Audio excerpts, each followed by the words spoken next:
I'm probably classed, probably in the world, I suppose the most darkest of tourists. History is basically people not being terribly nice to each other. So everything that I look at generally has a dark history bent. My dark tourism is a bit different than most. It starts with the normal Chernobyl, Auschwitz, and the general stuff people class as dark tourism. But then it goes on onto war zones, active war zones. I've met with the Ku Klux Klan. I've done so many things the last 30 years. So that's what I am. Andy was featured in the Netflix series Dark Tourist by David Farrier, where they visited Kazakhstan's nuclear testing site, the Polygon, as well as a nearby lake created by an underground nuclear explosion. Andy's travels have become a part of his career, with a documentary-style film about him due to come out later this year. I've got 4 children.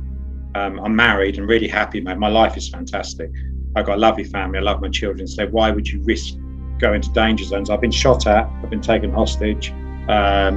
I come under an ISIS attack, suicide attacks. So during sort of 20 years, and I don't know why I do it. I just have this need and this urge. It's changed over the years. In order to further understand dark tourism, we need to look into the people behind it. Who is attracted to this type of tourism, and why? I think it attracts everyone for different reasons. Tourists will travel to dark places for as many reasons and motives as tourists travel to non-dark places. So for my reasons, in the beginning, it was more voyeurism, because I don't want to deny that, but over the years later, it's much more than that. Kind of get some sort of spiritual, or I'm just a big softie. I just love the people in the area. I go to these places because that's kind of why we are who we are. That's why we've become the sort of people that we are. It's like, this is why the world is today. Now we understand our attraction to these sites, but what's the actual point in visiting them? I think that's the biggest thing for me as dark touring, is to go and change your perspective and change your mind, become a better person. I think that mentally, I think I'm a very much kinder person. I care about other people.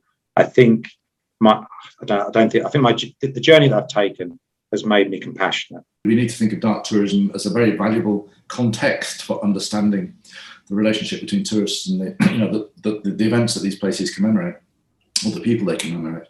Feel something about the nature of the world and our temporary place in it. And there's also the sense of, for more political and more, shall we say, human-based dark tourism sites, a sense of how can we not let this happen again?